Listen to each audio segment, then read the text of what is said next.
Can you say hard hats, folks? Hard hats, lunch pails, steel-toe boots? Anything short of a championship this year is a failure. Look at this boomer right here. You've just got so much talent here. Somebody said we need to apologize for Jaylen. Can I close it, John? What are we apologizing for? What did we say? What did we do?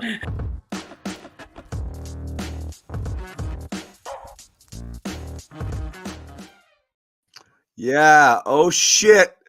The show is starting early. It's the playoffs. Bitches. They're in here. Hey. It's the playoffs, go. people. We're here early.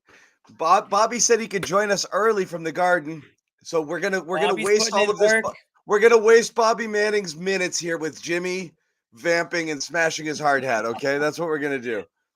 That's what we're gonna do. All right. Hard hats, lunch pails, steel-toe boots. Game 1, overtime win. Bobby, you have the floor. But so yeah, Bobby, why don't you take us through everything? You're there. I mean, that was great crowd tonight. That game was drunk in I mean, unreal. Is what we expected, right? Frantic. Not exactly this way, but holy crap! Like from the last couple of minutes of regulation all the way through overtime, that was just an insane swings, roller coaster. Yeah, and every great Celtics stretch started with defense. The big plays Jaylen Brown made on that end saved the game. Blew up so many different plays throughout this one, and it's kind of fitting on a day where I felt like he got a little snubbed in the all defense voting. He changed this game with his defense and set himself up to get that corner three that everyone's going to remember for a long time. Just an incredible shot, and a much needed change of pace in that situation. You wondered what Joe was going to do at that spot, and finally they went away from Tatum in that spot. And credit to Tatum, who bounced back from the couple of tough misses there to end regulation with a huge overtime, much needed, because you can't do that and then lose in overtime. And they came out and took care of business in overtime here. So you saw in this game when they flexed their defensive muscle, when they forced turnovers, which they did a ton in this game, despite all the runs that they gave up to Indiana, they were able to kind of take control of the pace a little bit more here, go on some runs, go up double digits a couple of times. What concerns you here is that the Pacers are just able to erase those leads so quickly. I mean, how many times were the Celtics up 10 plus in this game? Like at least 3. And it just disappeared within minutes every time. So this is the kind of series we're in for here. Now, you wonder if the Pacers are just going to be so demoralized by letting this game go. I mean, it was in their hands, and it's just a horrendous inbounds pass by Nembhard there, who was so good in the last couple minutes. But man, did he blow it. I mean, you just got to get that in and shoot your free throws, and you're off to game 2 with a win here. And they blew it bad there. Definitely lapses throughout this game for Indiana. An Indiana team that doesn't turn the ball over a ton came out here and just threw it away 21 times, really bad ones too. So they blew an opportunity here. Celtics took advantage.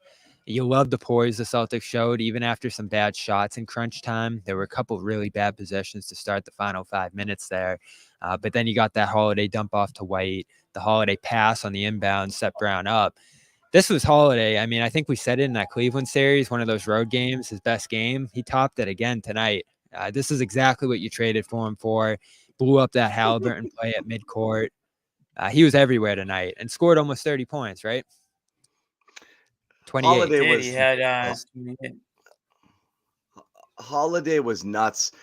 There's so much to dig into in this game.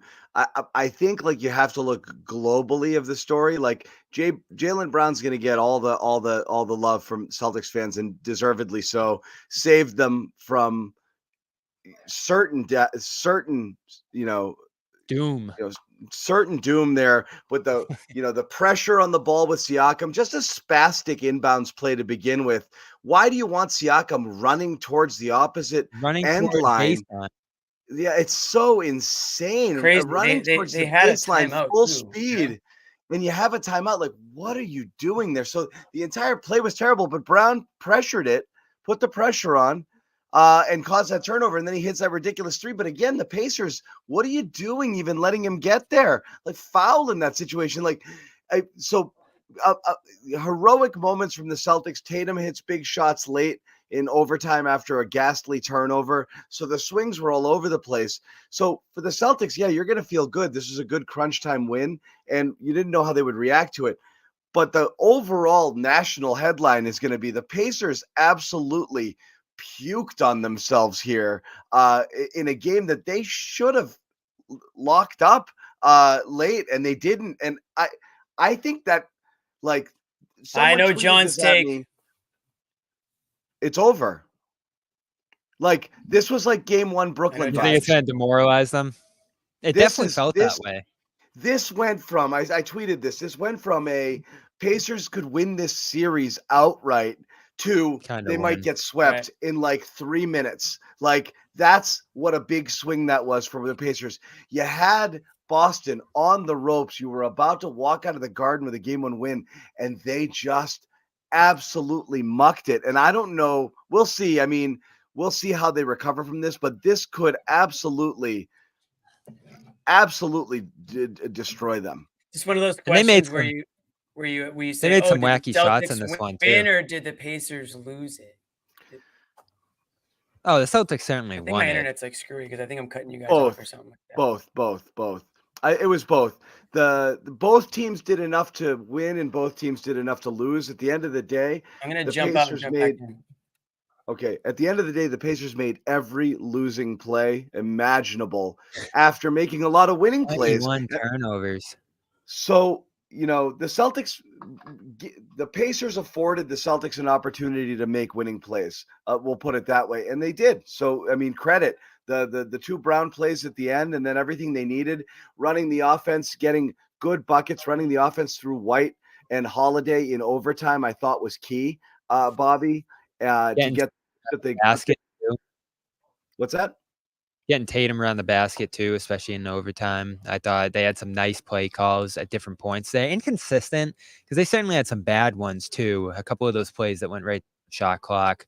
But overall, I like the execution in crunch time in this one, especially if you throw overtime into crunch time here. It didn't start great, but it steadily improved.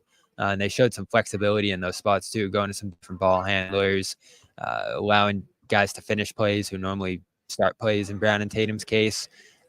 That post-up play was, and we've been waiting for that, John, right? The post-up where they got him. Yep. I think it was initially Nemhard, and then he got by him, and then he finished the end one through McConnell there in overtime. So a lot of good stuff. A lot of good stuff there. A lot of bad stuff, too, in this game, certainly, as well. That frantic Tatum play before the end of regulation was tough to watch. It really was. So I don't know. I mean, I'm curious. I know you're going to get in there. We'll talk to multiple players on both sides and kind of get the vibe here. But and we are gonna we're waiting on Joe Mazzulla. We're actually going to be able to bring that to you as it's happening. I believe we're piped into the media room, so we'll try to do that as well. We're going to bring in Sherrod Blakely because that's what we do there. And just nuts. Sherrod, let's get your first take here on what happened here, because I'm still processing it. This was just one of the more bizarre games I've seen. I mean,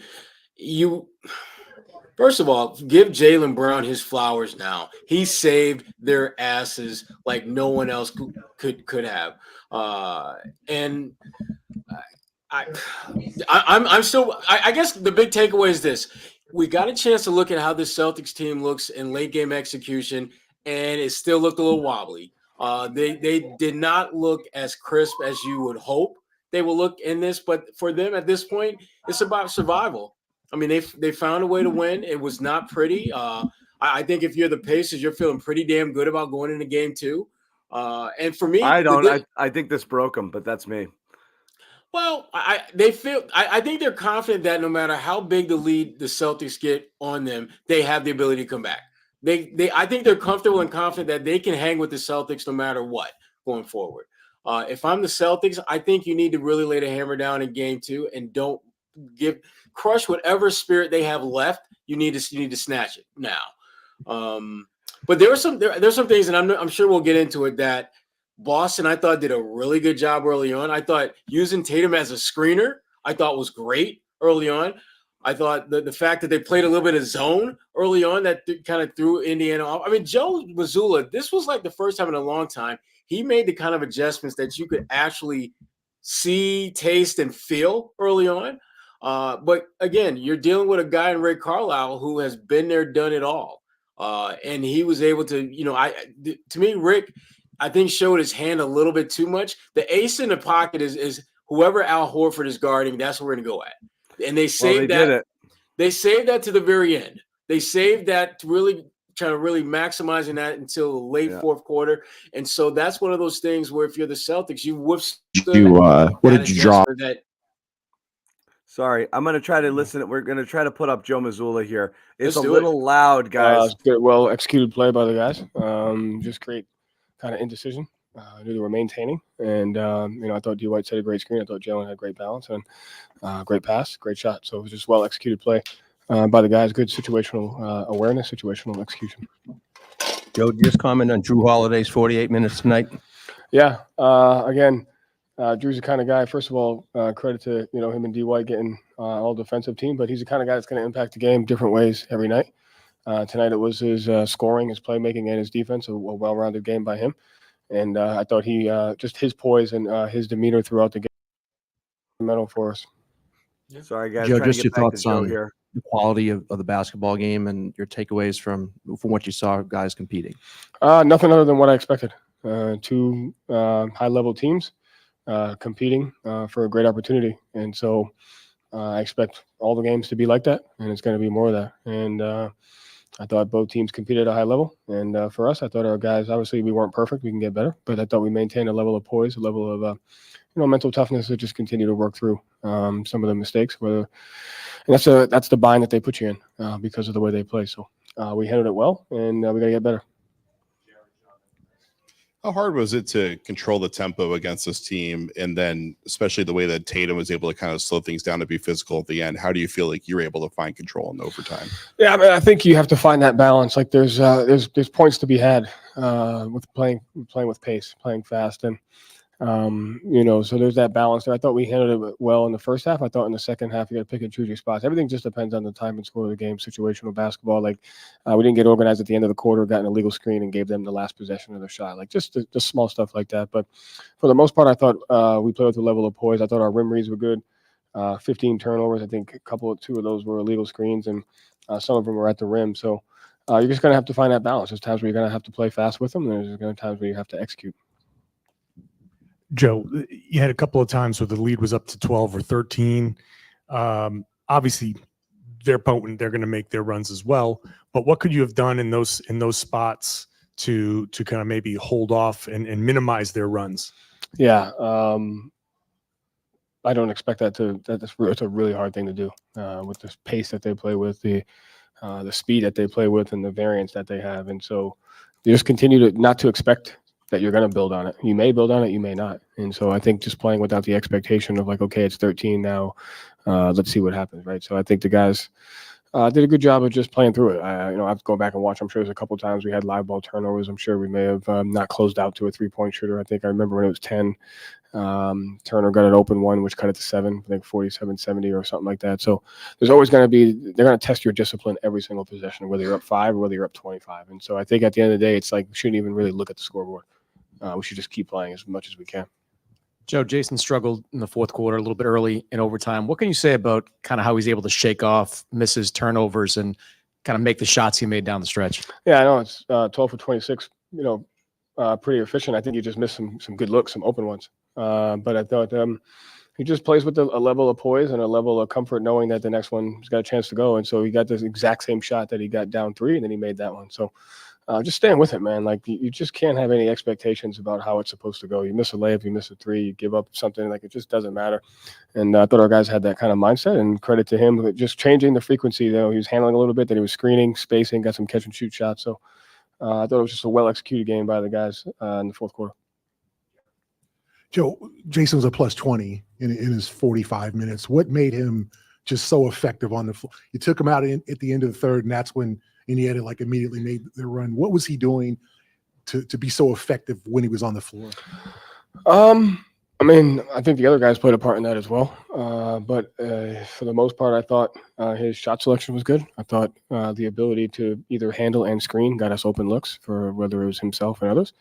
And I thought for the most part he competed defensively. But have to see what the lineups are. But I'm sure other guys played a part in that. Jaylen shot, rebounding, defense. So I think it was on everybody. Thanks. Jason, Jaylen. Wow, look at that. Joe Mazzulla live press conference. Look at us. Brad, yeah, we're doing stuff. Who's better than us, huh? Who's better than us? Who's better than us? So Look at that us. was Joe. Any takeaways from that, guys? And again, I'll give Joe, as you were saying, Sherrod, earlier, give Joe his flowers a little bit for some coaching adjustments there. Like you said, the zone I thought was actually kind of necessary when he went to it at the time. And it really did throw Indiana off a little bit because they were rolling some. But yeah, Tatum, it's one of those games where he did so many good things, and then he just did a couple things that drive you crazy. I think that's the stuff that sticks for some people. But the reality is, I mean, when he went off the floor, they really, really, really struggled. They needed him out there. And then, it's everything's punctuated by those couple of buckets that he makes late when they need it at the end, one, and then that big open three. Because before that, he had a couple of big threes that, one in regulation, one in overtime, wide open that could have changed the game. Didn't hit him. Some stuff. But again, every time he left, I forget what they were, the plus minus numbers. I think in the 7 minutes he was off the floor, they were minus 15. And in the minutes that he was on, they were plus 16 heading into the fourth quarter. So they needed him out there. He did play an all-around good game, despite just there's so many boneheaded moments that so many people did that, like, you responded to emotionally. But when you step back and you take a global look at the game, I agree that Tatum had a really solid game. The point that Joe made, go ahead, Jimmy. Sorry. I was going to say it was the timing of some of those, bad plays or missed shots in that fourth quarter that's why it stuck up, because everyone's antennas go up when you get to a crunch time situation, because we've all been looking for it, right? How are they going to execute in these close games? And this was one of them. And, I'm sure everybody who's watching at home is saying, all right, here we go. The Celtics are going to get tested now. It's a tie game, or it's a, one possession game. And how are they going to react? Turned out that they ended up, again, it goes back to, did the Pacers lose it or the Celtics win it? I think it's both. I mean, if you're the Pacers, you just simply cannot turn the ball over off that inbounds the way they did up 3 with, 10 seconds left. That's just unacceptable. But on the other hand, credit Jaylen Brown for getting a hand in there, right? So, and obviously hitting that shot to tie things. When it comes to Tatum, you want him to go into superstar mode in those situations. And when he doesn't, it's going to exponentiate your criticism in that time. So Jason Tatum should be buying Jaylen Brown dinner tonight, because Jaylen Brown allowed Tatum to turn things around, turn the whole narrative around for his game tonight. Because yes, Tatum did come alive in that overtime. Again, when you want your superstars to elevate to that next level, Tatum gets that and one, hits the free throw. You got to give him credit for going on the line too. He's been pretty good from the free throw line in these playoffs, and then hitting that 3. So that's when these guys, really step things up. I thought the point that Joe made about how his guys kept their poise. Obviously, that poise wasn't there all game, but it was there when it absolutely had to be there in that overtime session. Jaylen Brown gave them a second life in a game that they had basically killed themselves away from. I mean, the fact that he made he forced the turnover, the fact that he then turned around and hit an incredibly tough 3-point shot. Pascal Siakam could not have defended that shot any better. That Jaylen hit to force overtime. What? And so Sherrod, I have to disagree. With Jimmy, how can you can't possibly be any closer than that? His arms are behind his back. His arms were behind his back, Jimmy. Sherrod. If his arms weren't behind his back, they would have called a foul on him, Jimmy. That's why man down. Jimmy. That's what I have to say. Do you know damn have well your arms up there, Sherrod? This is 101. No, Jimmy. In that situation, in a corner 3, no, Jimmy. No. You have to. The sun. Jimmy, he would have fouled Jaylen, and he would have. He knows he would have. That's why he did Exactly. He would have fouled him. Yeah, he got too close. He got too close to his space. And he defended him as well as he could defend him without fouling him. He defended him as well as you could defend a guy in that situation without fouling him. If it was you, you'd have fouled him. And then Jaylen would have went to the line and probably would have made 2 out of 3. And the Celtics would have lost. You're right. You would have fouled him, and Jaylen would have made 2 out of 3 free throws. And the Celtics would have lost. I give him credit for not fouling.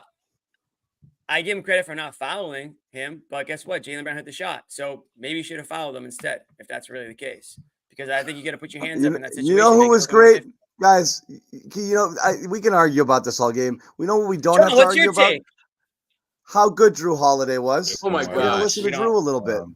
We don't have to sometimes plays like that, it's kind of hard because you got to see both sides simultaneously sometimes. But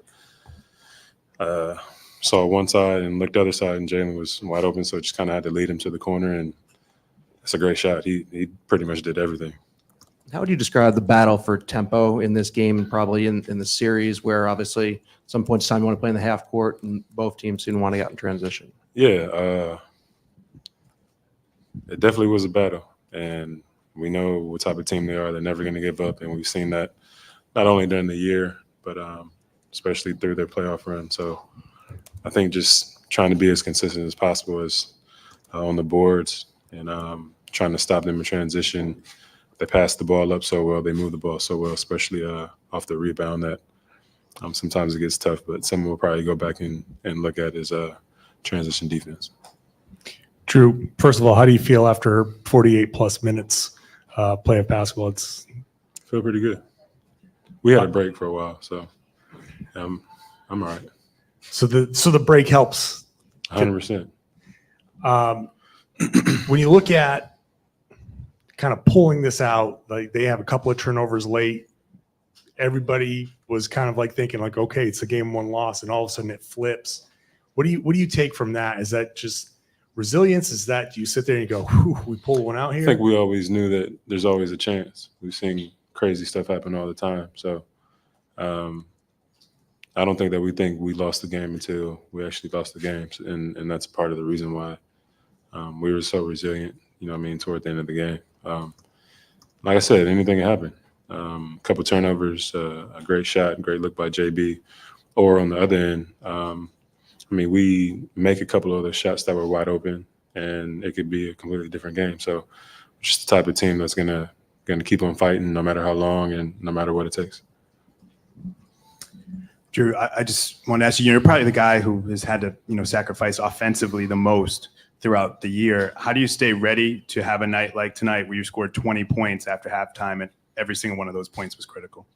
I think just continually being aggressive, continually working on my game, continually having the coaches and my teammates in my ear telling me that they're going to need me, and even just knowing especially times during the game, just being aggressive, and no matter what end of the floor it's on. So I'm gonna continue to do that, and we'll see what happens.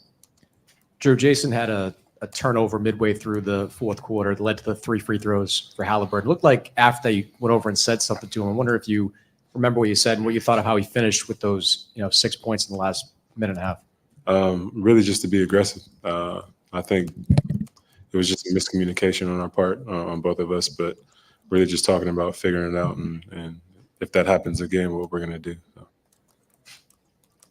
Jrue, how do you have to kind of slow down? Their tempo is so fast, and if you kind of keep up with it, it leads to mistakes. Like, how do you kind of control those mistakes, some of those turnovers that just seem to be simple? Like, how do you kind of control that as the series progresses? I think a lot of it is concentration.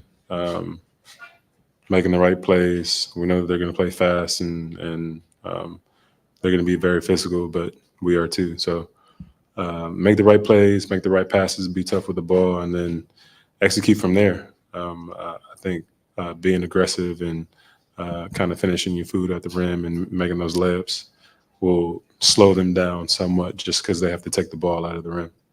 Is it good to kind of be on the brink and then come back and win? Is it energizing for the locker room to know that you can win a game like this when it seemed like you guys were down? For sure, but I also think we always knew we could. Close games, I don't think have ever bothered us. I think that we've always stayed poised, and no matter if it's a win or a loss, we knew that we'd always give ourselves a chance. So again today, down 3 with some seconds left, and making a big shot and making big plays after that. We knew we had it in us. All right. So there we go. Jrue Holiday. I mean, pinch me. I think we said during the last series he might have had one of his better games. I think this. I mean, this was like far and away his best game as a Celtic by like a million miles. And it's funny. It's like, we all say a lot of things. A lot of people say a lot of things. A lot of people said a lot of things about Jrue Holiday. They did. They did. I mean, I say things. We say things, right? We say hurtful things. We say things we don't mean. We lash out. And Holiday this is typically a pro Jrue was show. a target of some people's ire as a bad signing. Not the guy. I kind of wish I want Smart back. And, then you see a game like this and you're like, oh, Nobody my said God. that. You said it. You said it, Jimmy. Bull. You know what? There's no way I would have said that. No offense to Marcus Smart, but this has been a pro Jrue Holiday show for the most part. I can't speak for the chat, but the one thing I have said since that extension is that you didn't sign Jrue Holiday for the final 2 years of his contract. You signed him for the next 2 years of his contract. The window is now. The opportunity to win titles is now. It's not 4 years. I mean, it could be 4 years from now too. I'm not saying it's not, but that's not the reason why they did it. They don't care if Jrue Holiday doesn't earn his salary in the final year of that contract. That's not the reason why they made the contract, right? Or made the extension. So this was a prime example of what Jrue Holiday, what can Jrue do for you? We just got a prime example of that right now in this game. I mean, the points are a bonus as far as I'm concerned. What he gives you on the defensive side of things, again, he's an all defense second team this year, along with Derek White, the toughest backcourt in the NBA. That was one thing that we said was going to be the case at the start of this season, and that held out. So he's held up his end of the bargain on that end. And then, he's more aggressive on the offensive end tonight. He's crashing into the hoop, picking up the trash. A lot of, there were some second chance points that he grabbed there. 10 of 16 from the field. It's hard to be more efficient than that. And then the 4 3-pointers too. So, I mean, the 3-pointers have been a thing that really, that was one of the question marks I had about Jrue, was if he was going to be an elite 3-point shooter this year. And that corner 3 was about as automatic. I think he ended up first in the league, right, Sherrod, by a wide margin. Yeah, he was in the league for most. Yeah, he was one of the best, if not the best, corner 3-ball shooter most of the season. So the one thing that I look at with Jrue that just kind of really jumped out to me was the fact that the Celtics used him the way Indiana was using everyone else against Al Horford. Like they were very specifically targeting Nebhard and targeting, Tyrese. They got Halliburton and a lot of switches. Exactly. And to me, we touched on it earlier. But Joe Mazzulla, I think this may have been one of his best coaching games ever, because there were so many subtle things that he did that gave them a shot to beat a really well-playing Indiana team. Not a good team, but just playing well right now. And one of them was the way that they utilized Jrue Holiday in creating mismatches, and Jrue having the basketball IQ to realize that this guy can't guard me on a block. And this guy's not coming out to guard me when I'm behind the 3-point line. So I need to make him pay for that. And again, Jrue, this is what you bought. This is what you paid for. This is what you absolutely paid for. And that turnover that he forced near the end of the regulation, where he just basically pushed Halliburton out of bounds without touching him, just physically getting up in his space. That's priceless. I mean, whatever the Celtics pay him going forward, whether they trade him at some point, you're going to be, as a Celtics fan, you're going to think that's money well spent for those type of plays. For those type of plays to get you wins like this, get you one step closer to the NBA Finals. Yeah, and that's that toughness, physicality that we talk about. Yeah, there's that toughness. You want to talk about money well spent? I'll tell you all about it. You know what? No, Jimmy, let him go. This was a segue. It's a segue, buddy. Segue. Okay. Bounce past to Zannis. Zannis, lay it up. Bounce past to Zannis, lay it up. And Jimmy is literally Jimmy's Aaron Neesmith to my sponsor reads. He's just falling into my legs. I was literally going to just bring up Neesmith. Oh my God. I was going to bring up, you know what? keep Neesmith away from Holiday. That's what I was going to When say. is a segue no longer a glad you brought segue? that up. Oh my God. So As you were saying, John. speaking of money well spent, if you picked This is a more on sloppy segue. basically everyone tonight on Prize Picks, you would have been a happy person. America's #1 fantasy sports app, more than 3 million members, easiest, most exciting way to get you in on the action while you watch your favorite sports and players. Pick more or less on 2 or more player stats. Watch the winnings roll in. Win up to 100 times your money. You can go up to 6 players if you're really feeling spicy with it. Play along celebrities, injury insurance if you have that. If you need that, no one got hurt. Thank you, Aaron Neesmith. He did his best, but it didn't happen, and that's fine. Download that app today. It's really fun and easy to use, and all you have to do to get a deposit match of up to $100, download it, put the code CLNS in, boom, $100. That's it. Once again, download the app, use the code CLNS for a first deposit match up to $100. Pick more, pick less. It's that easy. Don't do it, Jimmy. We're also going to tell you about Game Time. Okay, you want to get into game 2? Jimmy likes to go to the bar, hang out for a little bit, see what's going on there. And you know what? The tickets were reasonable heading into tip-off earlier. Josue Pavon did a hit from there, and the get-in fee wasn't that bad, so you could have found a way to get in and watch this game. You know what was great that I saw on Twitter? Celtics fans watching it through the window of a bar who had left the game early. That's sad if you left this game early. But if you want to get in for game 2, check out Game Time. Authorized ticket marketplace of the NBA makes getting playoff tickets even faster and easier. Prices, as we said, drop as it gets closer to tip-off. So you want to see it, go for it. Game 2, couple days away. Killer last-minute deals. It's there. Check it out. Flash deals. You want to know what your seat looks like? Panoramic views of your seat. It's all there. So take the guesswork out of buying NBA tickets with Game Time. Download the Game Time app, create an account, use the code CLNS, $20 off your first purchase. Why not? Once again, download the app, create that account, code CLNS, $20 off your first purchase. Terms do apply. Download Game Time today. Last minute tickets, lowest price guaranteed. Jimmy, go ahead. The floor is yours. No, you're on mute. You shamed yourself. Thank God I was on mute. I said a lot of hurtful things just then that I don't even want to repeat. So it's good that I was on mute. As far as where to go from here, I didn't really get a chance to even give my take off the top, John. You basically bullied me out of speaking off the top of the show. I did. All right, go ahead. Well, now that we got our reads in, I'm done. I've done my part. Yeah. That's true. You can go now. I want to say this. I agree with Sherrod. I don't agree with you, John. You said that this series is over. Indy's done. Thank you. Actually, John's a coward. He doesn't want to face the music right now, Sherrod. I actually agreed with you that. Oh, look at him. Look, he's just moving. I just said it might have a Brooklyn-like effect. That's all I was saying. I'm not done. Like I'm that not one. done. I think that That's all I said. I know what you mean. And it was wrong. I think what this game did, and again, the Pacers threw it away.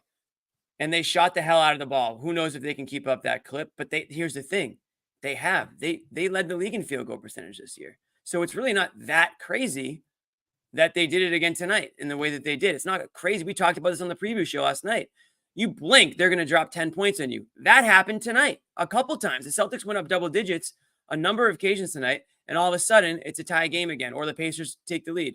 They had their chance to win this game. They blew it. There's no other way around saying that. They had an inbounds. Just make the inbounds, get fouled, hit a free throw. More likely than not, you're going to probably seal the deal. They threw it away. Credit the Celtics for not giving up on the play. Credit Jaylen Brown for hitting an unbelievable shot. Not taking anything away from Jaylen Brown's shot. When I said I thought the defense could have been a little bit better, I do agree. He was as close as he possibly could be, and I get why he didn't put his hands up. But maybe if his hands were up, who knows? That being said, didn't you want an opening thought and you just went back to this argument with Sherrod? Is that what you're doing? No. It's all coming back around. That being said, I think the Pacers showed that they can roll with this team. I think there's a lot of people, especially in last night's preview chat, a lot of people in the chat saying Celtics in 3, Celtics in 4, all that stuff. Can I get my flowers? Wait, the Celtic? Not yet. You always get your flowers. You always give yourself your flowers, so you'll get them again. I think it's clear now the Pacers are the real deal. Now they had some sloppiness down the stretch, and maybe they'll clean that up. But you can't take them lightly. Good. It's a good lesson to learn for the Celtics too. I think they needed to see it. Well, I think one of the things that when I as a process this game that jumps out is the fact that Indiana can't really lock in on one or two things that if we do this better, we're going to win. Because they did a lot of good things. But here's the thing. So did the Celtics. The Celtics did a lot of different things, whether it's the zone defense, whether it's, Al Horford. And we didn't even talk about Al Horford. I mean, yes, they went at him, but Al put the ball on the floor, backed up guys, went back to Atlanta, Al Horford, where he's getting buckets in the paint. That was just one of those real subtle things that Indiana had to sort of adjust to as the game went on. And there's so many little things that the Celtics did to just kind of stacking up elements in this victory that if you're Indiana, you may feel comfortable and confident you compete with them, but you're not really sure what direction to go now because you did pretty much all that you could possibly do to win this game. You had maybe a total of maybe 3, maybe 4 bad minutes of play. But other than that, you're there. But figuring out how to get over that hump is extremely difficult because you don't have any one area that if we just get better in that area, we're going to win. And if you're the Celtics, you're feeling pretty good that you survived your first real playoff test. But here's the thing is, I don't think it has to do with what the Pacers did that they can't do that's not sustainable. I don't think that was this game. You know what I mean? Is like, I don't think this was like Pacers can't keep this up. I think, in fact, this is exactly what the Pacers can and will do every single game. At the end of the day, they shot 37% from 3, 53% from the floor, but that's because you gave them an insane amount of uncontested paint touches.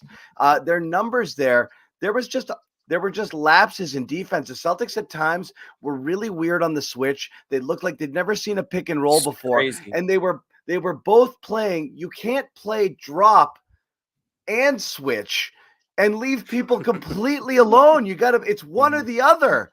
You drop or switch.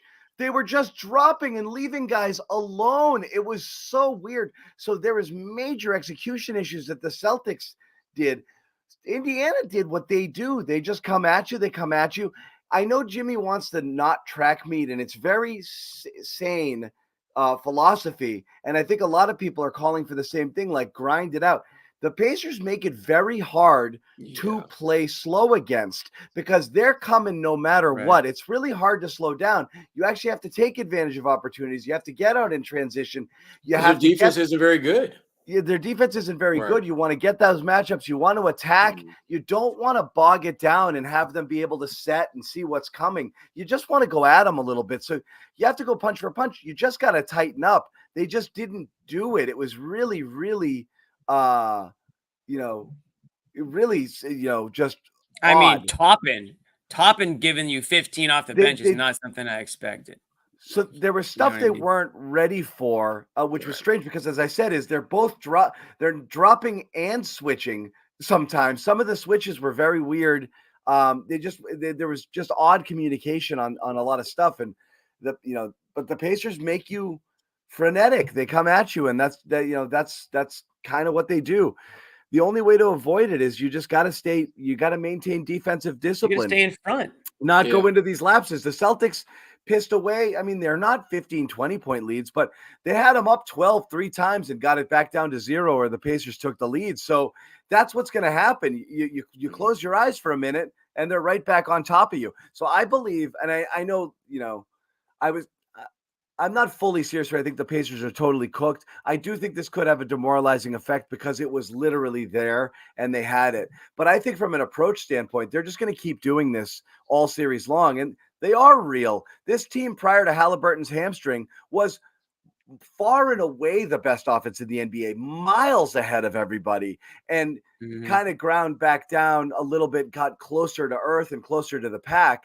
But that's what they do, man. I mean, they were like, Jimmy, I remember earlier in the year, you were super impressed. You're like, I want nothing to do with these guys. They are just a friggin' handful. So that's what I thought coming into the series is like, they're going to bring it. And the Celtics they have to go full 48 on these guys, or else this is what's going to happen. It's just going to be that roller coaster, the accordion, like I'm up a little and it's tied. Shit. Yeah, every time you looked, you're Right. like, oh, good. They comfortably put up a 10, 12-point lead heading into the end of the quarter.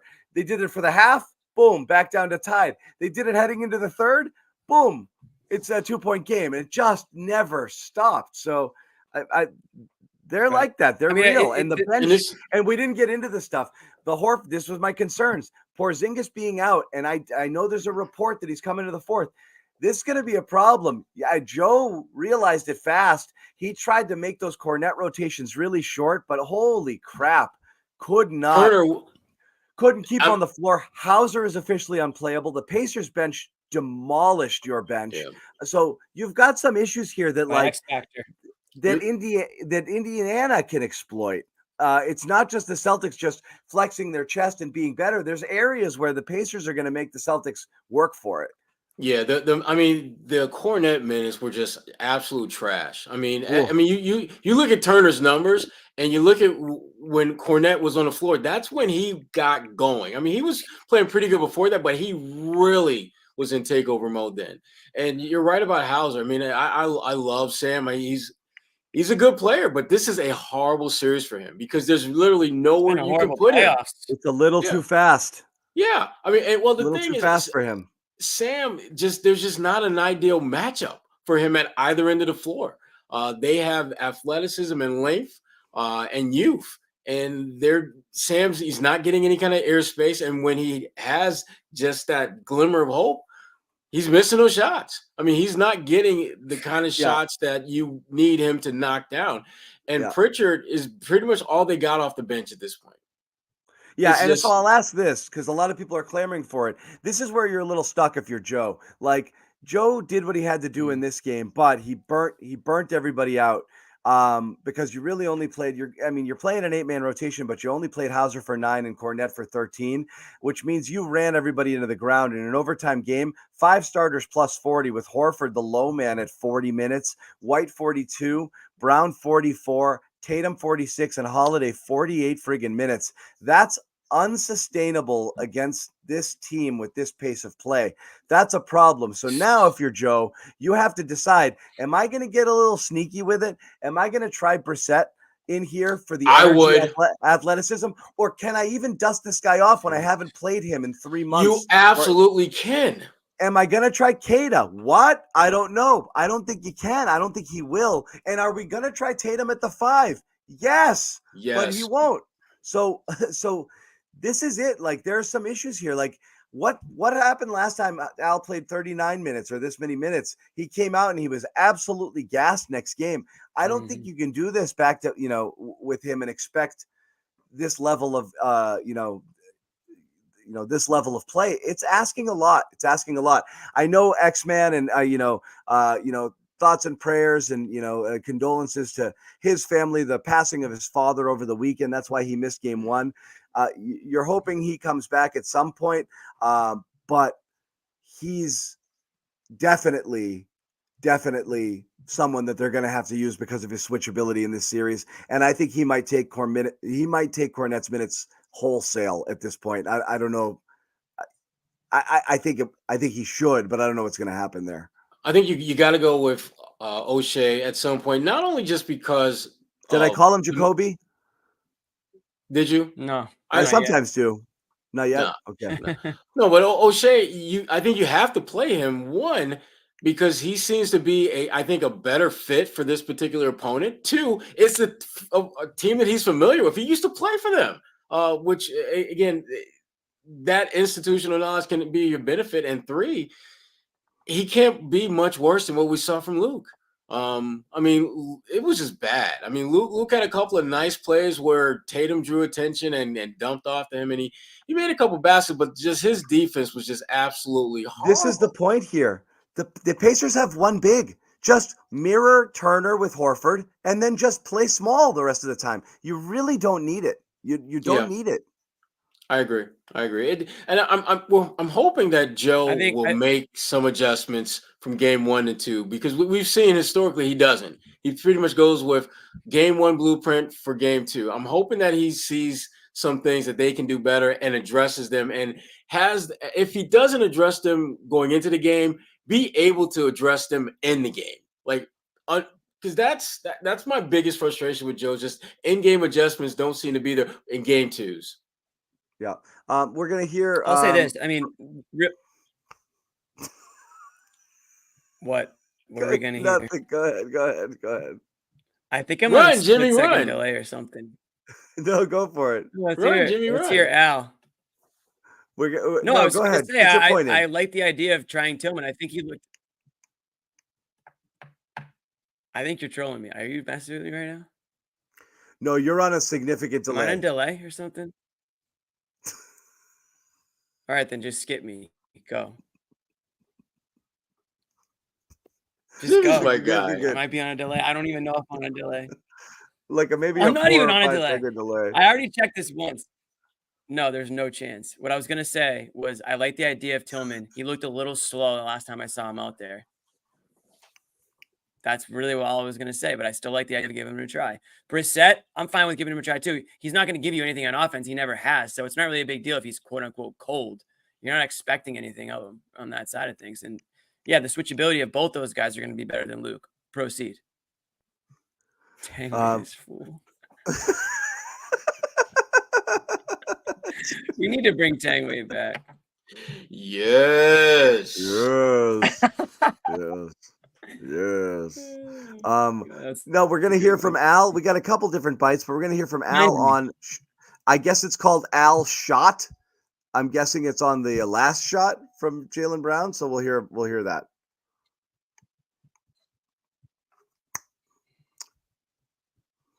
Maybe his press own it shot. again, bad things happen. If I press it again, bad things happen. Uh-oh. Slight delay. Here it comes. It's like Jimmy. Wait for it. It's worth it. I'm a little delayed in life. It is. Wait for it. Nah, too much of a delay. We'll get back to it in a second. We'll get back to Al in a second. Oh, the build-up. All right, I'm trying it now. No, I see it. Little wheel of death. I see it. It's loading. Al doesn't want to play. Much like my takes. No, Al doesn't want to play. All right, let's do Sorry, this then, guys. John. Let's do this. Yeah. Ready? It's a good time to remind Yes. everybody that we can go to the shop.clnsmedia.com website. We got some good items for sale. Restocked a bunch of t-shirts. We've got the phenomenal t-shirt, the Garden Report logo, jackets, hats. I'm hearing that we have coffee cups now too, coffee mugs. I think they're mugs. So if you guys like to watch the show in the morning with a little cup of coffee, we got the mugs. We've got backpacks coming too. So, and of course, the hard hats are still on their way too. So those aren't for sale yet. We're gonna wait for those to come in before we put them up. But the code is, I almost forgot. The code for 20% off is 7 more. That's the number 7 more. You guys can figure out why that is. But if you go to the website and type in that code 7 more, you get 20% off your order. That's it. Back to you, John. I've been trying to get Al loaded this entire time, and it just won't happen. Maybe it's the other bite that wants it. Here's Do you Al. want me to do the merch read one more time? No, I don't think so. But yeah, it's all glitchy. Yeah, no good. No good. No sound bites. No sound bites for you guys. Sorry. Sorry. We'll wait. We've got, as we said, more press. We had the live videos. Yeah. No, those are all gone. The whole deck is cleared. Everything. I think it's all glitchy right now. So we're going to have to set it up again. Hard hats coming 2030. Exactly. We're going to try to get the live press conferences back. We're expecting Jaylen Brown and Jason Tatum. Thank you. My Wi-Fi is great. And Annie, we love you. OG here. She's the best. Wow, thank you, Annie. She's still bored. My Wi-Fi is solid. Boring. We're running a lot into this system right now, so a lot's going on. And why are you bored? I've never known that. We've never figured that out. Yeah, but Annie's one of the OGs, and we thank you very much for continuing to support the Garden Report. Yes, nothing but love for you. Thank you, Annie. Yeah. So we're back to it. As we were talking about, there are definitely some issues And yeah, Louise, thank you. Like while we're working on some Louise. technical difficulties, like and I subscribe. get a question for Sherrod. Who's his player of the game tonight? Is it Tatum? Is it Brown? Brown. Is it Brown? Brown. Either Brown or Jrue. One of those two. I can go either way. I'm leaning towards Jaylen only because the Celtics, they're not in position to win this game if it wasn't for Jaylen Brown. The forced turnover, the 3-ball. If you take either one of those plays out of the mix, and there are no Jrue Holiday highlights, there are no Tatum big plays in overtime. It just doesn't exist. So Jaylen's my guy. What about you, Jimmy? I'm going to co-sign. I'm a co-sign with Jaylen. I thought throughout the game. Player of the game. If he had a player of the game. I know, but you can't give him the brownie, is what I'm saying. Oh, I know. That's why I didn't. We'll just give him a little credit cake. We'll just give him some credit cake tonight. No brownie, just credit cake. I think Jrue probably gets the brownie. I mean, Jrue definitely gets the brownie for showing out that way, both ends of the court. But yeah, Jaylen tonight, I thought he just kind of, and it's not just been tonight. It's been a lot of times throughout these playoffs. Really, yeah. Yeah, he's been probably their most. I don't know. Derek White was started it hot, and I think Jaylen Brown's been probably most consistent maybe throughout. And another good example. Who did I predict for Eastern Conference? Who did I predict for the? Let me guess, Jaylen Brown. Let me guess. Yes. Well, I just want to be sure that everybody here knows it because they forget. Oh, we don't forget. They forget. We just ignore. No, not only will I give him props, I said he was going to win it over your sorry ass, Jason. There you go. Okay. Well, I'll even go one step further, John. Because your jumper is awful. When we went bold predictions to start the year, I had Brown as my NBA Finals MVP. So stick that one in your pipe. Oh, you did? I did. And that one's still live. I like that. We need to go to the archives just confirm. Trying to be aggressive. All the other ones are dead. That one is On the still inbound, and JB made a great play there. And then we had a couple options and found Jimmy. It's been playing for like 20 seconds. Man, that was just a tough shot. You're so delayed. Very tough shot, and I feel like he got fouled too. But it is what it is. But yeah, just very happy that he was able to knock it down. And then at that point, the focus was like get a stop and whatever it takes so it can go to overtime. And that was Al. Really? Sorry, Jason. Well done. Is it really 20 seconds in? You were like, oh, it's running, and he was easily eight or 9 seconds into his press conference. That's awesome. There's too much going on. There is. Now you're blurry. But you have the floor. I'm not going to talk. You're playing all the greatest hits tonight.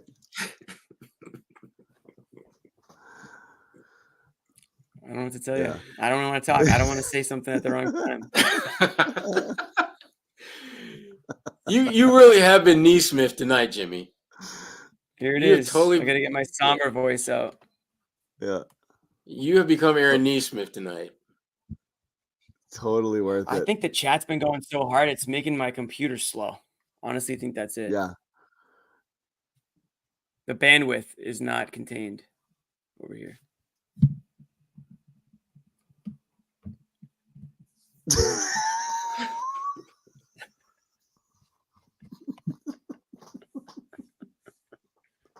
I'm just wondering if I never talk again, what happens to Jimmy's brain as he's just kind of staring into the abyss, wondering how long ago his words landed, if anybody's out there.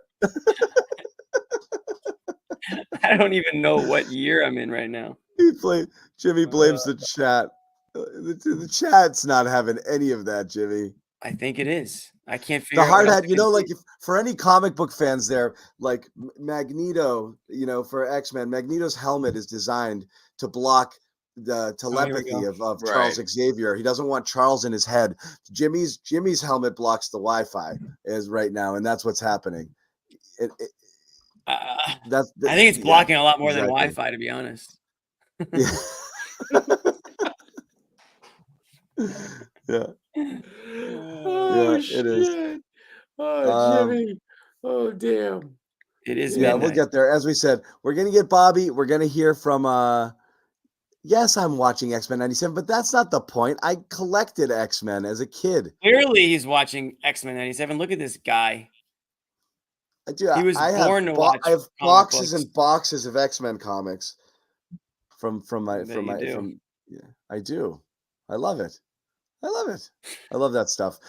So I guess we going all the way back to the global takes. So this is where I wanted to go. There's so many individual moments you wanted to talk about because the game was so crazy. Halliburton, the terrible turnovers, the Celtics kind of, their clunky offense, Brown's heroics, Tatum stepping up, all of that stuff. But this is the first playoff game. The first actual playoff game. And it wasn't just a crunch time game. It was the first game that felt remotely like the playoffs. It's the first game you felt the Celtics were legitimately challenged, and not because Jimmy just time warped, I think, honestly, to reality. I'm not kidding. I think you snapped back to normal. Maybe not. No. But it was a real playoff game. It was they were legit tested, and I think it kind of woke them up a little bit. And again, I tweeted this when the Pacers came through. I was like, the one good thing about Indy, for better or for worse, and we talked about this in the preview show, is you can't let up against them. And if the Celtics didn't know it before tonight, I think they do know it now. Because I mean, it really was. And somebody shot this at me the other day. It really was a 94 game regular season. 92 game. That's the playoffs really started tonight. It really did. So I'm kind of curious how they respond going forward here, having seen it. Yeah, because I mean, I didn't think the Celtics had that many breakdowns defensively, or where they seemed to be losing focus, but they had enough to where Indiana was able to capitalize on them and either get forced turnovers or get shots to go down, or just do whatever it took to stay in the game and eventually lead at various points. So if you're the Celtics, I don't think you have a ton of stuff to clean up. It goes back to the point of playing a team like this. You have to be consistent. Thanks, if you're elite, you have to be elite consistently against them, because those breakdowns that you have, they're going to make the most of them because they're so prolific offensively. And even though their defense for the most part is bad, they do have their moments where their defense can cause some problems. So if you're the Celtics, you feel good that you won this game, but you know that you're going to have to play with even greater focus and things like that going forward. So can I be that jerk? I'll ask you guys, and I'll ask the chat as well. There's no question the general vibe of this would have been a great amount of fret, panic, worry. They're not ready. Blah, blah, blah, blah, blah. Not serious, not ready to play, a full game. If they lost, which they should have probably. Erase the Pacers puking on themselves late. This is a loss. And all of the things we would have said would have been not great. It was not a great game. It was a great ending, and it's a great feeling to win a game, because at this point, you don't get points for, in the first two games, I think it was fair to judge how they were playing. And again, we're going to put up Jaylen Brown right now, and we'll get back to this in a minute. And now it's about the wins, but also, again, you got to win four of these. Final 20 seconds or so regulation. Could you sort of walk me through what you were thinking during that timeout before the inbounds pass, and then obviously going through that play where you end up hitting that game-tying shot? One, it was just a good momentum play that we was able to turn them over and get an extra possession. And that led to a great draw. Jrue made a great pass. D-White set a good screen, and the rest was it. The rest was history. Jaylen, with everything that was going on down the stretch, how good was it for this group? Every year is different. This team to go through what you went through and yet come out with a victory tonight. I think it's always great to come out with a win, but obviously we got to tighten up in some areas, and we're going to watch the film. I think majority of it was just transition. I think they just, we knew they were going to be fast. It didn't surprise us, but it's one thing watching it on film and then seeing it in person. They just got out of a dogfight with New York, and it just felt like they was just flying by us, getting easy layups. We got to be better. We got to match their intensity if we want to win this series. Jaylen, you hadn't hit a 3 in this game until then. Was there ever any doubt in your mind? No, I didn't feel like I took a lot of threes. Yeah, only one took for the only first yeah, only three. took Yeah. 4 threes. And for the most part, I was just trying to get to the paint for the most part of the game. But down 3, we needed a big shot and big play to extend the game. And then just how big were the vets in this game, Al Horford and Jrue Holiday, for you guys? Yeah, Jrue was fantastic. Jrue was exceptional, man. Shout out to Jrue. Jrue came out and balled, man. He's the reason why we won this game.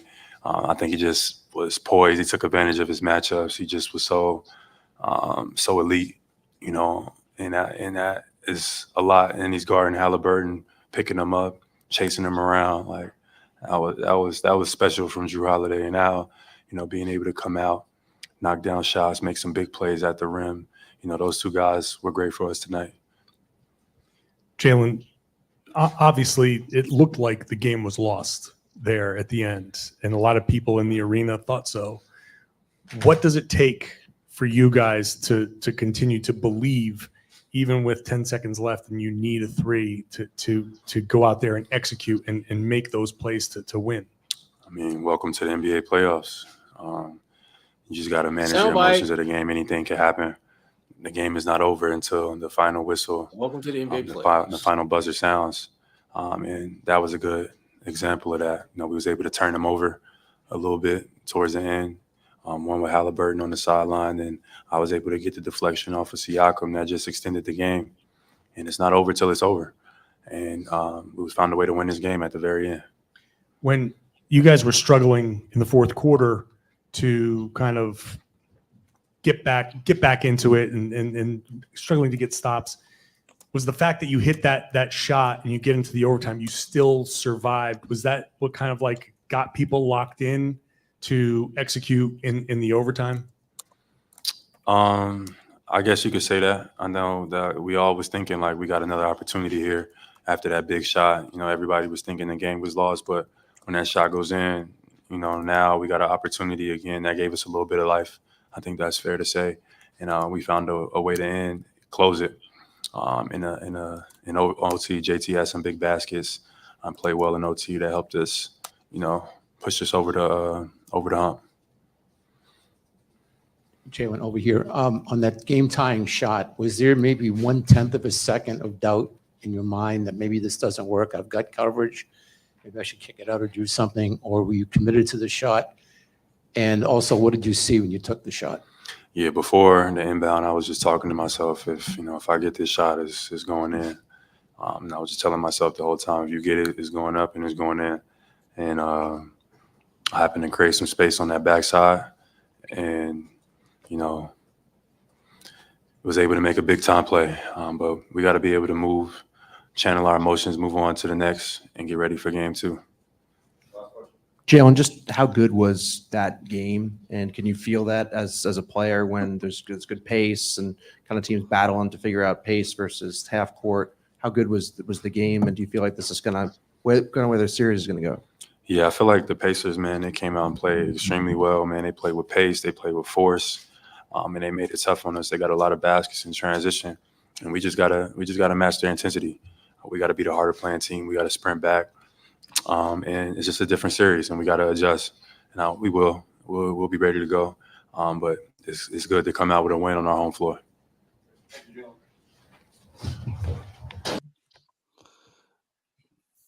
All right. There we go. Bobby Manning back in the house. I two things here. One, I want to say if I said what Jaylen said, I'd be getting roasted right now, which is they gotta pick it up a little bit because again, no doubt. I think this is what you're going to see from the Pacers every minute of the series. Doesn't mean they're not going to have a crap shooting night and play themselves out of it. And I could see one or two of these wins be Boston blowouts as well when Indy just lays a total egg. But Indy's coming at you. They're coming the whole time, and Celtics have to match it the whole time, and that's kind of what happened here. Is the lapses. Is a game of runs for sure, but so many of them are lapses where you just kind of stop defending for a little period of time. Like I said, everything Indy does is it's a constant. Yeah, no, I mean, you lead by 12 early, it goes down to 3 at And the it's end of the hard to do it first. if you're not playing deep into the bench too. You're going to get worn out. It's a challenge. It's a challenge, Bobby. Sorry, go ahead. Yeah, you lead by 12, 13 in the first, 10 in the second, 13, 14 in the third.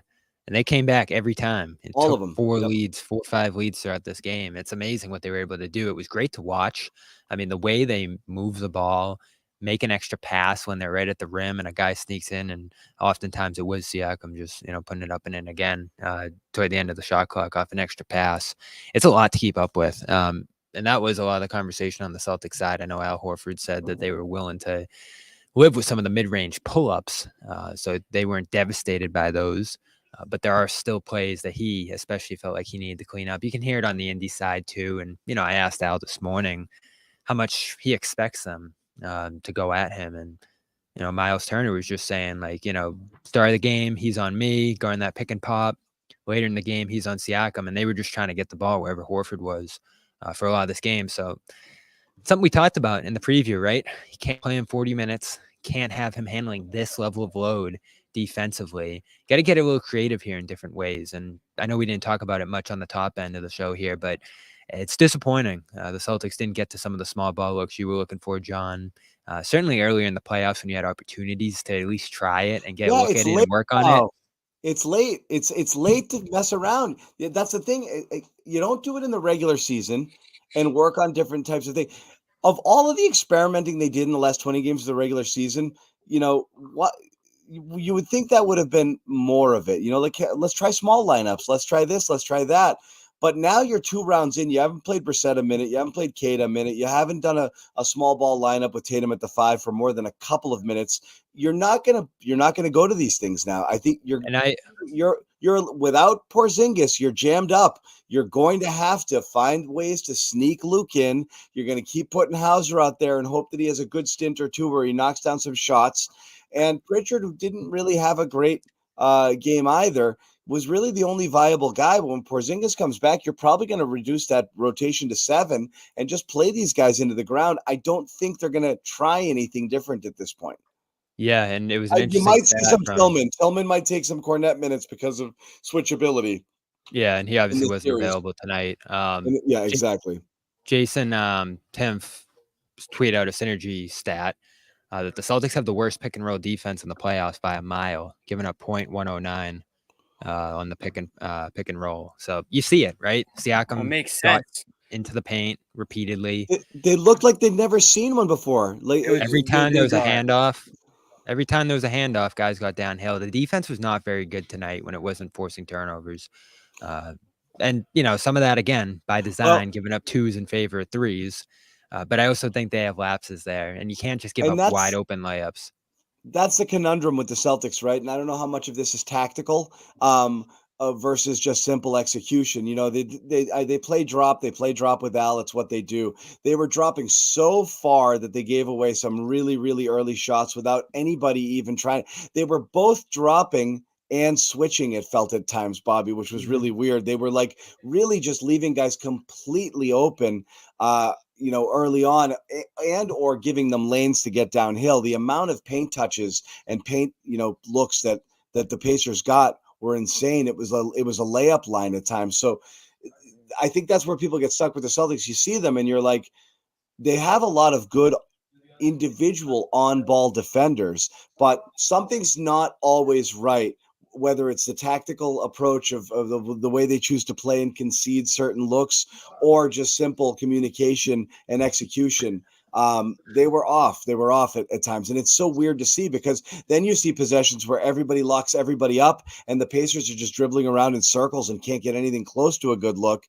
You had the Tatum on Halliburton late in the game there, where he denied him any chance at anything. So it's weird. It's inconsistent. Yeah, and here we go again with the Luke stuff. Like, what do you expect? He's a drop. Drops. What is he? He's a drop 7 foot. What is he? Center who is successful by the matchup, and this is not a good matchup. Center. And he is indeed your third center. What do you want from your drop center? I just If you lose this series, it's not going to be because of Luke Cornett. Like, give it a break. This is where people always go. Like, give him Finals MVP, I guess, if they win, because he's going to get all the blame if they lose. It's so annoying. No, he's not going to get the blame. It's going to all go to. If they lost this game, we wouldn't be blaming. It'd be on Tatum. He'd take a slice. They had to play him more tonight in a bad matchup because they didn't have Tillman. That's all there is to it. I don't. So you think they'll Tillman's do it playing again. the series? He has to. You're not going to drop against this team. They're too comfortable from the mid range. They're shooting 50% there. Nemhart's hitting all those ones late, and he killed Horford there too. So let's not pretend Horford had a lockdown. They hunted game. him. They hunted him the whole, a good chunk of the fourth quarter. Yeah, right. And he got out on, Turner. Those weren't Cornett contests. He was running out on him. So no, of course, he did what he could. But he you wasn't catch him on a great. switch, and he's getting Halliburton or Nebhart or one of those guys, and they were just, as you said, settling into that little mid range, and able to No, hit and they have to consider Brissett here too in the small lineups you talked about, John. They He gives you have to, rebounding, but they won't. They won't. Right. And I talked to him before the game, asked if there's been any conversations about getting him into the series, and he said there, hasn't been, which I don't think is abnormal. Like, I don't think Joe goes to guys and tells them like you're going to be playing this series, but no conversations yet about that. And he certainly didn't play tonight. Hasn't played all playoffs. So you got to look. I mean, Joe said going into the playoffs, right? You got to use your bench the same way you did during the regular season. And they'd be willing to go to Brissett in spots like these during the regular season. So I think you got to try it. That's the frustrating part tonight. You played Horford 40 minutes. You play him the whole fourth and overtime consecutively, which you knew there was going to be some wear and tear there. Now you got to play him again Thursday, and who knows if Tillman will be back. Of course, all the best to him and his family there, but you got to deal with what you got here. And you got Cornett, who, again, I think did what he could tonight. Brissett, who just sat on the bench saying, I don't think you go to Cada, but he's there. So, you got to try some stuff here. And again, it worked tonight. But if you don't force a turnover on the final play and get a miraculous Brown 3, you lose this game. And this is the story we're talking about. Look, right? I'm not sure. I don't agree that it worked. I think they lucked into a win, which again, it happens to good teams all the time. There were enough mistakes down the stretch to where we do too. At 112, we're on to Luke's minutes. Yeah, we get it. Yes, we are. Yeah. They did enough to get the win, and they got some breaks that they had very little to do with that helped the win. But again, your players stepped up when they had to. Cornett tonight, by the way, +2. Sorry, Sherrod. Oh, we know. That's the first thing I got to hear when I get on the show. Jeez Louise. Well, it's good for Luke. Hour 12 mark, Josue. This is what happens. Great for Luke. Yeah, and that was talking. I just think it's silly to blame him every time things go wrong. Are we blaming Luke for this? We're blaming Luke from the bench. Yes, we are. Bobby is just. We're blaming Luke for Al playing 40 minutes, not for Luke's minutes. He's your third center. That's what you expect. We're blaming right now the I'm not going to go to say it, and the ineffectiveness of guys you used regularly in the regular season who are not going to be up to the challenge in this particular series, or maybe later in the playoffs if you do get to the finals against teams that play fast and aggressive. Like, you can't play the Luke minutes are going to go. That's what we said. He's going to get played off the floor deep in the playoffs. Hauser. It's not about deep in the playoffs though, John. It's if they play Minnesota, he'll be fine. You can't play him against a team like this that's running up and down the floor 100 miles an hour and playing in space and has shooters everywhere. Like, that's the problem here, but you don't have centers. It's not a great matchup, but ultimately you really wanted Luke Cornett to be a 7 to 8 minute guy in the playoffs, and without Porzingis, no matter what, you've got to play him probably 15, 16, 18, or 20, which is a lot of Luke Cornett. And this series is going to be challenging. Josue, we haven't heard from you, so why don't you give us your non-Luke Cornett take on the game? The Luke minutes over. Hey, the Celtics survived one hell of a first punch from the Indiana Pacers. And you look at a lot of those end of the game or end of regulation turnovers. Like, that's fatigue. That's just having to play, just playing a game 7 about 48 hours ago, so I think that worked in the Celtics' favor. But man, what a shot by Jaylen Brown in the corner. I loved the play. I loved the way it's set up. Brown to be wide open from the corner. Looked like he might have absorbed some contact there, but made it nonetheless. So yeah, the Celtics survived. I just think what we saw from the Pacers, I'm not necessarily shocked. I just think it's a matter of the Celtics have to respond in a way that doesn't open that opportunity for the Pacers down the stretch. I just think, and listen, look, I know these guys going off the way Turner started off, especially, I thought Siakam found his groove here and there. Halliburton obviously hit some big shots as well. But at the end of the day, the Celtics defensively, I mean, we knew the Pacers were going to make them work, but they have to continue to work in that fourth quarter, especially. The third quarter was big for the Pacers, but I felt like in that fourth, man, the Celtics just didn't close the door on these guys. A couple quick possessions I felt like the Pacers were able to capitalize off of. They didn't go straight to the ISO ball, which I was kind of afraid of was going to happen. I mean, it happened and it came and went, but Jrue Holiday is the one you thank for that, man. He was doing everything for this team on both ends of the floor in this game, and I think that's a big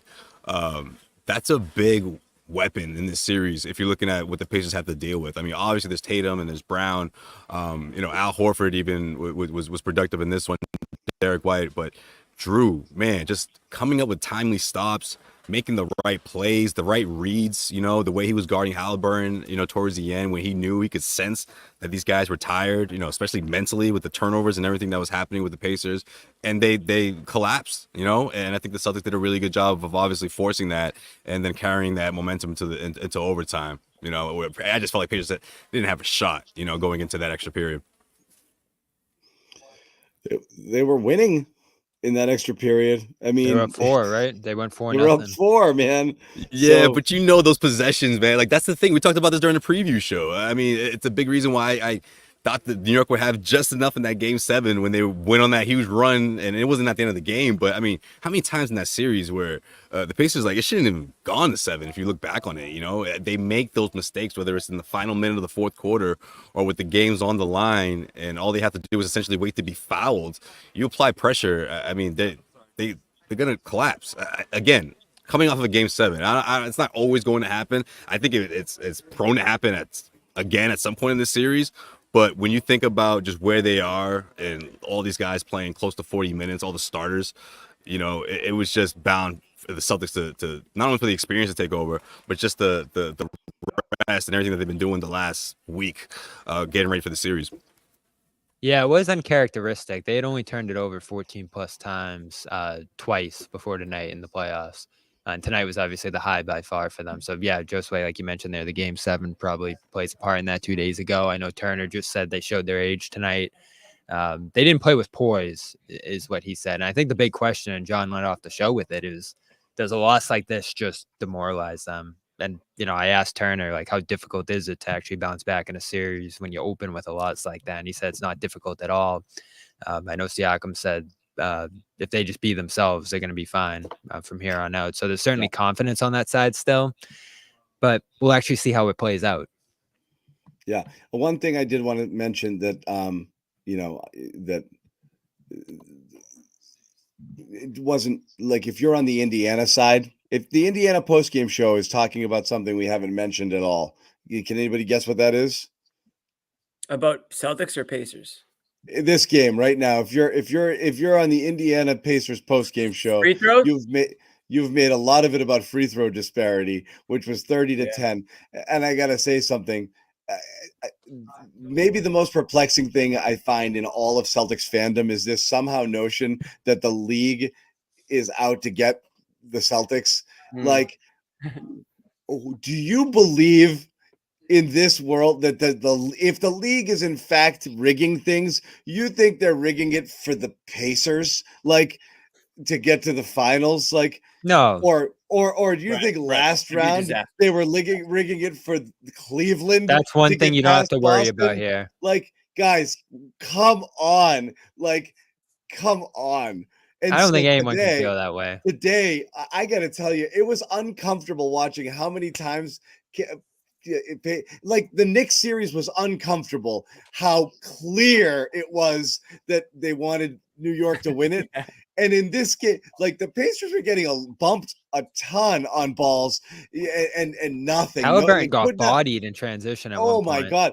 On Horford's block, on the turned on transition the other way on the dunk attempt, he friggin' shoved an elbow into Nebhart before he they got away with a ton of stuff, and just. I'm not saying this is anything bad. I'm simply saying rejoice, Celtics fans. Please don't resist the urge to take to Twitter and be like, the refs, we're playing the refs too at any point in this Well, series. do you think the Pacers defended physically, John? No, they didn't. But I'm saying there was just a lot of iffy contact sort of things that the Pacers got. Yeah, they got pushed around. The Celtics got the benefit of the doubt on a lot. They got away with the Pacers weren't physical. The Celtics got away with being fouled physical. out. Neesmith probably had like 14 fouls. Neesmith is a liability. Man. So I'll say. So that in that What is sense, wrong no, with you're right. But generally speaking, what's happening here? Oh, we're gonna put this guy up. I think. Questions for Jason? Jason over here. Your game tonight, the way you played with your teammates, having to get it done. What was the overtime like for you specifically? It really just felt like we had a second chance, right? We didn't, the end of the third and fourth quarter, we didn't necessarily play well enough where we may have deserved the win. And obviously made some plays at the end. JB gave us a second chance by hitting that shot. And we just talked about it in the huddle, right? We got a second chance. Let's take advantage of it. Let's not mess around and, let's figure out a way to win this game. JT, you were missing shots. You finally hit the big one at the very end, but it seemed like you were focused on just being really physical, slowing things down every year. So how has that helped you get through some of the cold shooting nights you've had in the playoffs to get the win in the end? I think just mentally understanding that, I've had spurts throughout big games where I didn't hit shots or shoot the ball well. But it's as simple as just, believing that the next one is going in. And I always feel like I'm one make away, from being hot or being in a great rhythm. So taking the right shots, playing within the flow of the game, right, and doing all the other necessary things to, impact the game. Jaylen not only hit the big shot, he got that deflection to give you guys the opportunity there. Just the night that Jaylen had to give you guys that kind of chance to win. It's simple. Big time players make big time plays. That was a hell of a shot he made. The deflection to give us an opportunity to make that shot. Jrue Holiday played unbelievable tonight on both ends of the floor. D White as well.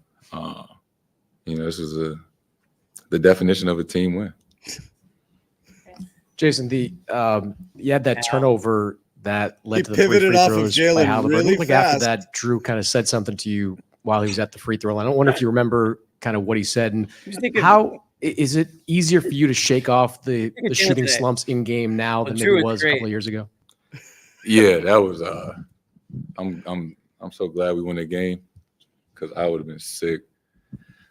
That play, was some miscommunication. Sam had a huge deflection. We just talked about it afterwards. He thought that I was, going to come off the screen. I thought that they were corralling or, doubling. I thought he was going to slip. Even still, you don't jump and pass the ball. So that was on me. But, we just talked about it for a quick second. And, still a lot of time left to try to figure out how to win the game. You guys had a lot of comfortable wins earlier in the playoffs. This is really your first close game. What went into it mentally to have the resilience to kind of persevere through chaos in that final stretch? That's a great word. That shit was chaos. That shit was wild. But just stay present, stay in the moment. As long as their time is still on the clock and the game was in is within reach, we feel like we have a chance. This core group has been in so many big time games, big time moments. We've had the lead and lost it and still won, or been down a lot and figured out a way to win. I've had a lot of crazy endings in this building. So, so we, in a weird way, we've been there before, and we always believe in a sense. Jason, how did you not let the turnover kind of affect the rest of your game? You came back with the and one, then you hit the three. And can you take me through those two shots, how you were able to kind of get open for the three and then kind of muscle your way for the and one? Big time players make big time plays. Oh, that's me, bitches. You're a big time player. Yeah. You've been hearing a lot of criticism this postseason.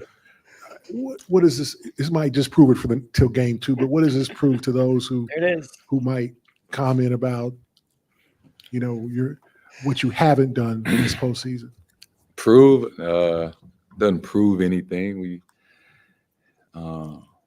won a big time game. I'm a big time player, bitches. Series is far from over. We gotta come back and play well enough to win again on Thursday. So Gary tried to put it on a plate. I'm not trying to prove anything individually. I know the ultimate goal is to try to win a championship. But one step at a time. This is a big time win tonight, and come back and get ready for Thursday. Big time players. Hey, Jason, I'm just curious, in a situation like that, when you're down 3 inside of 10 seconds, are you expecting the Pacers to foul there? It's kind of tough because we were taking the ball out on the baseline. It's not usual circumstance, right? Normally, when guys take it out on the sideline and they pass the ball above the break, you can see guys trying to foul. But, you catch it deep in the corner like that. It's risky to try to foul. It's a great point. Hindsight is 20/20, I guess. You guys have obviously had game 1 wins the first 2 rounds, and then weren't able to follow up with it in game 2. Obviously, this is a crazy game, but how important is it to turn the page and make sure you guys are able to do what you were not able to do in the first couple rounds on Thursday? Yeah, I think I'll come with the mindset of, don't relax. And different circumstances, like first 2 rounds, we won our first game 1 by a wide margin. Maybe human nature played a factor into that. But tonight being a close game, going into overtime, they certainly feel like they probably should have won, and we feel like we can play a lot better. So I'm excited for us to come out and respond and, just do a better job of protecting home court than we have done recently.